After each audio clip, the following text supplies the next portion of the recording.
Hello guys, எல்லோரும் எப்படி இருக்கீங்க? நான் ரொம்ப சூப்பராக இருக்கேன். ரொம்ப நாளைக்கு அப்புறமா நான் ப்ரௌனி ரெசிபி வந்து போடுறேன். பட் ஆனால் இந்த ரெசிபி வந்து ரொம்ப சூப்பராக வந்துச்சு. நான் நிறைய வாட்டி ட்ரை பண்ணியிருக்கேன். பட் ட்ரை பண்ணது எல்லாமே ஃப்ளாப் ஆகி தான் இருக்கே தவிர பர்ஃபெக்டாக வந்ததே கிடையாது. ஸோ இன்றைக்கி கூட நான் வீடியோ எடுக்கும் போது நல்லா வந்துச்சுன்னா வீடியோ அப்லோட் பண்ணலாம், இல்லைனா டெலீட் பண்ணலாம் அப்படின்னு சொல்லி ட்ரை பண்ணேன். பட் ஆனால் ஃபைனல் அவுட்கம் வந்து சூப்பராக வந்துச்சு. நான் எதிர்பார்த்த மாதிரி ஃபஜ்ஜியாகவும் மேலே க்ரிங்கிள்ஸ்லாம் இருந்து சூப்பராக வந்துச்சு. உங்களுக்கு வேணும் அப்படின்னா நான் கமெண்ட் பண்ணுங்கள், நான் நெக்ஸ்ட் வீடியோவில் அப்லோட் பண்ணுறேன். ஸோ நம்ம சேனலில் வந்து இது வரைக்கும் சப்ஸ்கிரைப் பண்ணாதவங்க சப்ஸ்கிரைப் பண்ணிக்கோங்க, எனக்கு சப்போர்ட் பண்ணுங்கள். இதே மாதிரி நிறைய வீடியோஸ் வரும்.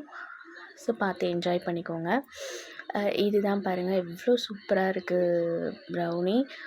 மேலே க்ரிங்கிள்ஸோட டேஸ்ட் அட்டகாசமாக இருந்துச்சு. ஸோ இதே மாதிரி இன்னொரு வீடியோவில் பார்க்கலாம். பாய்.